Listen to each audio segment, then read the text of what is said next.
जी hello दोस्तों, मैं हूं कमर सीमा। उम्मीद है आप लोग ठीक होंगे। दोस्तों, इंडियन हुकूमत ने तकरीबन 45 ट्रिलियन रुपीस का बजट जो है वो पेश किया, जो कि लगभग कहा जा रहा है $550 अरब है स्पेंडिंग बजट है। और जाहिर बात है, ये एक बहुत बड़ा बजट है। और इसमें बहुत सारी चीज़ें हैं विच आई वांटेड टू टॉक, लेकिन कुछ इंपॉर्टेंट चीज़ें हैं जो मैं आपको बताना चाहता हूँ।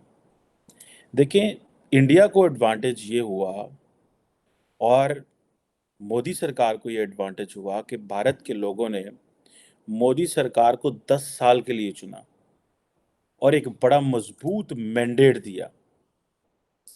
जो फाइनेंस मिनिस्टर निर्मला मैडम है, उन्होंने भी ये बात की है कि जी स्ट्रॉन्ग मैंडेट ही स्टेबिलिटी लेके आता है, और इसीलिए जो आइडिया ऑफ इंडिया वो अट्रैक्टिव हुआ। पाकिस्तान में ये चीज़ नहीं है। पाकिस्तान में कभी भी कोई हुकूमत 5 साल पूरे नहीं कर सकी। हमारी जो इस्टेब्लिशमेंट है वो चाहती है कि हमेशा जो सियासतदान हैं, जो सियासी हुकूमतें हैं, वो सिंपल मेजॉरिटी से भी कम हो, ताकि वो उनके ऊपर डिपेंडेंट रहें। जबकि भारत में आप ये देखें कि वहाँ पे 5 साल एक टेन्योर निकाला, 5 साल वो ऑलमोस्ट दूसरा टेन्योर, अगले साल मेरा ख्याल है इलेक्शन है उनके। अब आप ये इमेजिन करें कि 10 साल अगर वो रहे हैं, तो वो बजट भी पेश कर रहे हैं और तगड़ा बजट पेश कर रहे हैं। बहुत सारे स्टैटिस्टिक्स हैं जो मैं शेयर करना चाहता हूँ, लेकिन मैं आपको बताना चाहता हूँ कि जो डॉक्टर जयशंकर हैं, वो हैं तो इंडिया के मिनिस्टर फॉर एक्सटर्नल अफेयर्स, लेकिन वो सारा कुछ रिप्रेजेंट कर रहे हैं कि ये जो पांचवा, वो कहते हैं जी पांचवी लार्जेस्ट इकोनॉमी है इंडिया, पांचवी लार्जेस्ट इकोनॉमी। और हमने अपना जो दुनिया के सामने बजट रखा है, उन्होंने बेसिकली 10 इंपॉर्टेंट चीज़ें गिनवाई हैं। उन्होंने कहा जी इंडिया जो है वो एक, पहली बात उन्होंने ये कि उन्होंने इंडिया जो है वो स्ट्रॉन्गर इंजन है ग्लोबल ग्रोथ का। ठीक है जी। वो कह रहे हैं जो कैपिटल इन्वेस्टमेंट आउटले है वो तकरीबन 10 ट्रिलियन रुपीज़ है। ठीक है जनाब, इंडियन रुपीज़, जो कि तकरीबन 3% ऑफ द जीडीपी है। यानी कि आप देखें कि वो कह रहे हैं ग्रोथ ही हमसे हो रही है, इंजन ऑफ ग्रोथ है। This is what he is telling to the world. This is the first thing doctor Jaishankar as a minister for external affair, मुझे नहीं याद पाकिस्तान के फाइनेंस मिनिस्टर जो है, फॉरेन मिनिस्टर है, वो फाइनेंस मिनिस्टर या गवर्नमेंट की जो चीज़ें हैं वो आके ट्वीट करे या लोगों को बताए, या फॉरेन ऑफिस जो है वो अपनी प्रेस रिलीज बताए और कहे कि देखो ये इकॉनमी है, ये मेरी सक्सेस है। दूसरी बात, हम एक बात सुनते हैं, मैंने जितनी भी आप ग्लोबल जो फाइनेंशियल इंस्टीट्यूशंस होते हैं, जो क्रेडिट रेटिंग कंपनीज होती हैं, जो रिस्क एनालिसिस करते हैं, आप उनको सुने तो वो एक चीज़ कहते हैं जी कि ईज़ ऑफ डूइंग बिजनेस जो है ना, इंडिया वो कह रहा है जी कि हम ईज़ ऑफ डूइंग बिजनेस जो है उसमें बड़े, उन्होंने जो सिंप्लीफिकेशन केवाईसी प्रोसेस है उनका सिंप्लीफिकेशन लेके आए हैं। और इस तरह की जो चीज़ें उन्होंने की हैं, जिससे वो सेंट्रल डाटा प्रोसेसिंग सेंटर उन्होंने बनाए हैं। और ये चीज़ें जो हैं basically they are giving lot of value in terms कि जी हम अब दूसरी इंटरनेशनल जो इन्वेस्टर है उसको खींचेंगे। पहले वो बता रहे हैं कि हम इंजन ऑफ ग्रोथ हैं, फिर वो कह रहे हैं कि ईज़ ऑफ डूइंग बिजनेस है, आओगे तो रेड कारपेट बिछा पड़ेगा। पाकिस्तान की तरह नहीं है कि सिर्फ चीनियों को ही रेड कारपेट मिलेगा, और वो भी चीनियों ने ज़बरदस्ती डलवाया हमसे रेड कारपेट, क्योंकि उनके पास बहुत कुछ था देने का। हमने वो फटाफट वो महंगे दामों, वो सूद वाले कर्जे तो ले लिए, और अब वो किसी और मुल्क को हम वो फेवर देने को तैयार नहीं थे, जिसके ऊपर I have personal understanding of that, and I have met people जिन्होंने कंप्लेंट्स की हुई हैं। और अब जब फॉरेन डायरेक्ट, जब इसकी ईज़ ऑफ डूइंग बिजनेस की आती है बात, तो वो कहते हैं जी ठीक है, हम जो है वो इनडायरेक्ट टैक्स सपोर्ट देंगे मैन्युफैक्चरिंग को, कंप्लायंस है, इनकम टैक्स के बेनिफिट्स हैं, स्टार्टअप्स के बेनिफिट्स देंगे। दिस इज़ व्हाट वो अपने दुनिया को इमेज ये दिखा रहे हैं। फिर वो बात कर रहे हैं कि जी हम अच्छी लॉजिस्टिक्स और इंफ्रास्ट्रक्चर, वो रेलवे आउटले की बात कर रहे हैं कि जो रेलवे है वो तकरीबन उसका जो आउटले है वो 240 बिलियन का है। ठीक है जी, rupees. 100 critical transport infrastructure projects हैं, 50। ऑन दी अदर हैंड एक चीज़ याद रखें, India is too big. India is a country for 1.4 billion people. India is not a country for 200 million people और 300 मिलियन पीपल और 400 मिलियन और 500। Even आप देख लें अमेरिका भी जो है that is a country for 350 million people. Okay, so ये चीज़ें जो हैं ये लॉजिस्टिक्स एंड इंफ्रास्ट्रक्चर पे they are putting a lot of money. और ये वो बताएंगे कि हाँ भाई आओगे यहाँ पे इन्वेस्टमेंट करोगे, ईज़ आर डूइंग बिजनेस, और हम तुम्हें लॉजिस्टिक देंगे, सप्लाई चेन, ट्रांसपोर्टेशन, इंफ्रास्ट्रक्चर। अगर यही नहीं है किसी मुल्क में तो कारोबार कट्टाते सान है। हम जब छोटे थे तो हम सुनते थे खेत से खलियान, यानी कि जो किसान है उसकी चीज़ें हमने मंडी तक कैसे पहुँचानी है, उसके लिए सड़कें होनी चाहिए। तो आज के दौर में तो आपके दौर में तो शिप्स चाहिए ना। आज के दौर में तो आप जो नए प्रोसेसेस हैं ट्रांसपोर्टेशन के, सप्लाई चेन के, वो आगे हुए हैं, उनको मेंटेन करना है। कहाँ दरा ये जो बड़ी बड़ी कंपनीज आ चुकी हुई हैं, अली बाबा, अमेज़न और बहुत कुछ आ चुका हुआ, किस तरह ये पूरी दुनिया में अपने आप को बेच रहे हैं। फिर वो कह रहे हैं जी हम डिजिटल फॉर डेवलपमेंट, ये इंडिया के वो स्ट्रेंथ है। वो डिजिटल पेमेंट्स की बात कर रहे हैं जनाब, नेशनल डाटा गवर्नेंस पॉलिसी की बात हो रही है। और वो कह रहे हैं डाटा डाटा एम्बेसीज होंगे, ठीक है जी। और वो एंटिटी डिजी लॉकर्स आ रहे हैं। इस तरह की बहुत सी तरह नेशनल डिजिटल लाइब्रेरी बच्चों के लिए, एडोलसेंट्स के लिए and all that. So digitalization को वो सेंट्रल वैल्यू दे रहे हैं। फिर वो बात कर रहे हैं जी कि ग्लोबल फूड सिक्योरिटी में हमारा बड़ा किरदार होगा, और वो कह रहे हैं कि हम इंडिया को हब बनाएंगे उसके लिए, इसके लिए when it comes to the food security. और इसको लिए जो डिसेंट्रलाइज स्टोरेज कैपेसिटी, ये वही इशू है जो किसानों के साथ जो क्या किसान आंदोलन हुआ था जो उधर, ठीक है। वो जो मोदी जी जो चीज़ें कह रहे थे कि भाई किसान जो हैं वो स्टोरेज कैपेसिटीज जो है वो बनी है वहाँ पे, और स्टोरेज कैपेसिटी वो बनेगी जब इन्वेस्टर आके गांव में पैसा लगाएगा। अब गांव के बंदे का मसला ये है उसके पास पैसा नहीं है, वो इन्वेस्टमेंट नहीं कर सकता, स्टोरेज कैपेसिटी नहीं बना सकता, सो अपनी वो फूड को अच्छे दामों बेच नहीं सकता, उसके पास स्टोरेज नहीं है। So the moment the crop is ready that needs to go to the market so that it is easily saleable, और उसी वक्त उसको पैसा लगे, उसकी कॉस्ट लगी हुई है, छोटा काश्तकार होता है। लेकिन ये कह रहे हैं कि जी हमने स्ट्रेंथन करनी है ग्लोबल फूड सिक्योरिटी, और कहते हैं पाइन स्टोरेज कैपेसिटियाँ बनाएंगे। ये वही I2U2 में जो इंडिया ने कुछ $2 बिलियन की इन्वेस्टमेंट है, अमारातीज भी पैसा डालेंगे, इसराइली भी डालेंगे and all that. So this is where they believe कि ये चीज़ जो है that is going to be very very beneficial for India. और इसी तरह एग्रीकल्चर के हवाले से जो है वो चीज़ें हैं, और बहुत there is a lot you can see that.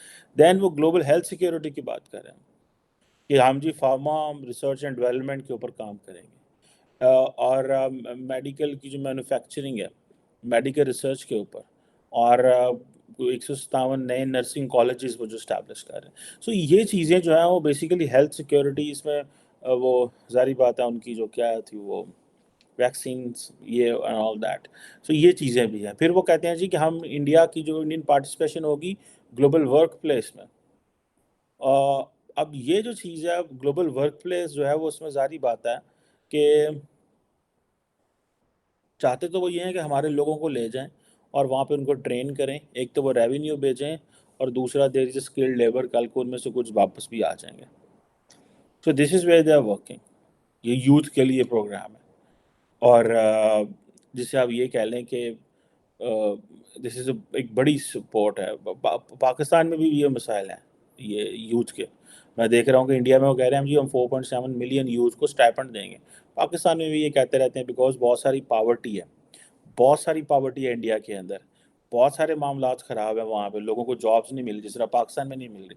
तो जब गवर्नमेंट इस तरह की ये स्टाइपेंड देते हैं तो इट मीन्स कि हालात ख़राब है। सो लेकिन एट द सेम टाइम वो ग्लोबल वर्क प्लेस में वो अपना वो कर रहे हैं, और ग्रीन ग्रोथ एंड मोबिलिटी की बात कर रहे हैं। ये सारी जो डॉक्टर जयशंकर बात कर रहे हैं, is talking with the international audience कि मेरा मुल्क इन चीज़ों पे सोच रहा है या इन चीज़ों पे काम कर रहा है। This is where we are कि ग्रीन ग्रोथ एंड मोबिलिटी जो है, एनर्जी ट्रांजिशन नेट जो है उन चीज़ों में, ग्रीन हाइड्रोजन मिशन, और इन चीज़ों में जो पैसा जो है वगैरह ये बैटरियाँ शैटरियाँ ये वो जो वो बातें करते रहते हैं।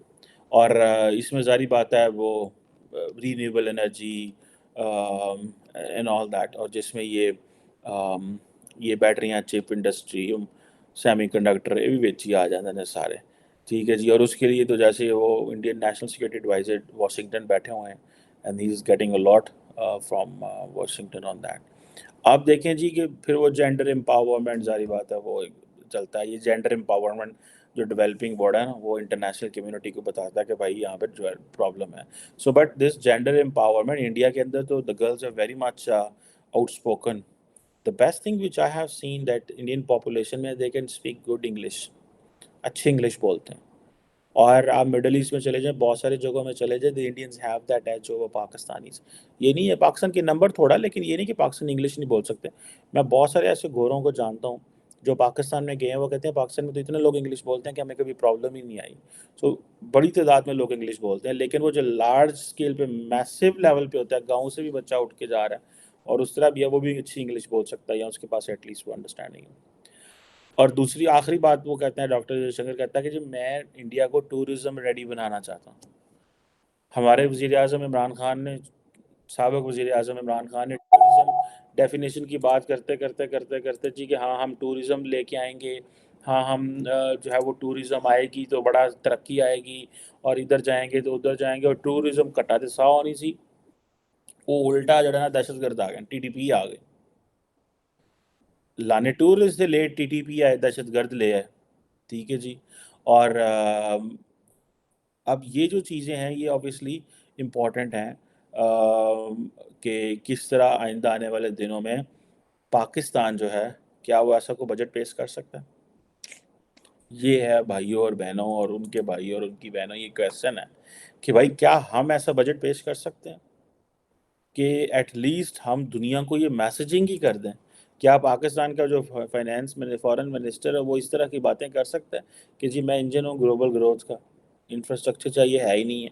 ईज़ ऑफ डूइंग बिजनेस में वो सिर्फ चीनियों के लिए है, वो भी टीटीपी वाले और बलोच मिलिटेंट्स खा गए हैं। लॉजिस्टिक इंफ्रास्ट्रक्चर चाइनीज़ ने बनाया है, काफ़ी ज़्यादा इंफ्रास्ट्रक्चर, सड़कें सड़कें बनी हुई हैं, सड़कें हैं काफ़ी। This is what I want to accept in Pakistan, सड़कें काफ़ी हैं लेकिन बहुत सारी टूट गई। ठीक है, पुरानी सड़कों को तोड़ दिया, नई सड़कों पे पैसा लगा दिया, और डिजिटाइजेशन और इन चीज़ों पे वी आर स्टिल। ठीक है जी। फूड सिक्योरिटी तो हमारी फूड सिक्योरिटी तो ख़राब है, सारी फूड जो तो आती है यूरोप तो आती है। हम तो रशिया और यूक्रेन से गंदम की बातें करते हैं, अमीर लोग हैं ना पाकिस्तानी, पाकिस्तानी सरकार अमीर है। वो कहती छोड़ो यार, ये जो अपना किसान है इसको क्या देना है बेचारे को, हम क्यों इसको कहें कि इसको महंगी इसको पैसे दें, हम जाके किसी और को पैसे देते हैं, वो वहाँ पे वो हमारे लिए गंदम वहाँ से आनी चाहिए। और ये चीज़ें हैं। अब जो चीज़ मैं समझता हूँ वो ये है कि जो जिस जिस चीज़ का बनता है, ठीक है, वो ये है कि आप पॉलिटिकल स्टेबिलिटी होती है, जब पॉलिटिकल स्टेबिलिटी होती है फाइनेंशियल स्टेबिलिटी आती है, एंड देन स्ट्रॉन्ग मैंडेट होता है आपके पास, स्ट्रॉन्ग मैंडेट। ठीक है, सारे का सारा जो फोकस है इंडिया का वो ये है जी कि हम जो है वो छोटी इंडस्ट्रियों को कैश देंगे, ख़वातीन को पैसा देंगे, जो फाइनेंशियल सर्विसेज हैं उन तक एक्सेस जो है वो बढ़ाएंगे, कंपनीज एंड कॉरपोरेशंस तक कैसे चीज़ें करेंगे। सो मुझे ऐसे लगता है कि अगर पाकिस्तान के अंदर पॉलिटिकल स्टेबिलिटी हो, बहुत कुछ किया जा सकता है। ये नहीं कि किया नहीं जा सकता, ये नहीं कि इन्होंने वल नहीं आਉਂਦਾ, इन्होंने पता नहीं है। ठीक है जी। लेकिन ये चीज़ कह देना कि इंडिया बड़ी पाँचवीं बड़ी इकॉनमी है, ठीक है, ये बेसिकली डॉक्टर जयशंकर ने इश्तिहार लगा दिया कि जी दुनिया की पाँचवीं बड़ी इकॉनमी है, ये 10 चीज़ें हैं, ये हम करना चाहते हैं, ये हमारे पास है, आओ ऐसे पासे टुर पो पैसे लैके, आपको इंफ्रास्ट्रक्चर देंगे, डेवलपमेंट देंगे, काम करने आओ। हमें ये चीज़ मार गई, हमारे पास जो है, हमने पहले दहशतगर्दी की जंगों में लड़े थे, हालात ठीक करने की कोशिश की आर्टिफिशियली, नहीं कर सके, दोबारा दहशतगर्द आ गए। मैं अभी कुछ लिख रहा था कि पाकिस्तान का ये जो डिवाइडेड पॉलिटिकल हाउस है ना, और ये जो सारा टाइम स्कफल रहता है मिलिट्री और सियासतदानों के दरमियान, इसने पाकिस्तान की जड़ों में बैठ के रह गया। ये वही बात है ना कि डी फैक्टो पार कहीं और है और डी ज्योरे पार कहीं और है। जो फौज है वो एक प्रॉपर डी फैक्टो पावर है उसके पास, वो सारी पावर इंजॉय करती है। और जो अदारे हैं, सियासतदान हैं, जो गवर्नमेंट है, वो सारी की सारी डी ज्योरे पावर है, लेकिन एक्सरसाइज नहीं करती रियल पावर जिसे आप कहते हैं, वो उनके पास है। सो ये जो resurgence of terrorism, lack of political stability, these are certain things, मैं समझता हूँ कि इन चीज़ों ने पाकिस्तान को इंतहाई ज़्यादा डैमेज किया। अभी पार्लियामेंट का सेशंस नहीं हो सकते, इलेक्शंस हो रहे हैं पंजाब में, खैबर पख्तूनख्वा, इमरान खान कहता है मैं जो फ़ौज पे एतबार नहीं है, सियासतदानों को पकड़ा जा रहा है, जेलों में डाला जा रहा है, मार कुटाई, IMF बैठी हुई है। ठीक है जी, हालात ठीक नहीं है। और वो अपना 10वां बजट पेश करके दुनिया से कह रहे हैं कि पाइन इस साल साड़ा है, इस साल तुसी आओ ते जनाब। और देखिए मोदी ने किस तरह वो अपना पूरे का पूरा बजट पेश किया, किस तरह उसने वो, और somehow he has convinced people, there are two kinds of people in India largely, मैं समझता हूँ, ओवर सिंप्लीफिकेशन कर रहा हूँ। एक वो है या वो जो कहते हैं यार ठीक है मोदी के 10,000 मसले हैं, लेकिन उसने इंडिया को पहचान दी है, आइडेंटिटी दी है, बिजनेस दिया है, ट्रांसफॉर्मेशन हो रही है। और एक वो लोग हैं जो कह रहे हैं कि नहीं, आइडिया ऑफ इंडिया और था, वैल्यूज़ ख़त्म कर रहे हैं, जो हम इंडिया थे वो नहीं है।